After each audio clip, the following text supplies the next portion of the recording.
Welcome back. In this video, I'll show you how to enable developer mode on your Samsung Smart TV step by step in a simple and easy way. Let's get started. Step 1. Open the Apps section. Press the Home button on your Samsung remote. Navigate to Apps and select it to open the Samsung App Store. Step 2. Open the developer mode menu. While you are in the Apps section, press the 1, 2, 3, 4, 5 buttons on your remote in sequence. On some Samsung TV models, you may need to press and hold the 123 button or the Settings button for several seconds until the developer mode window appears.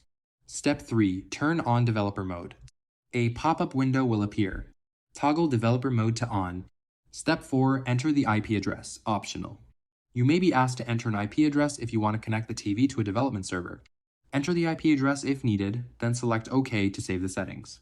Step 5. Restart your Samsung Smart TV. Turn off your Samsung Smart TV, then turn it back on. This restart completes the developer mode activation.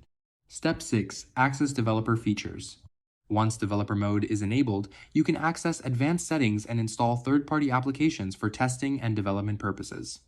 And that's it. If this video helped you, make sure to like, subscribe, and comment for more easy Samsung Smart TV tutorials.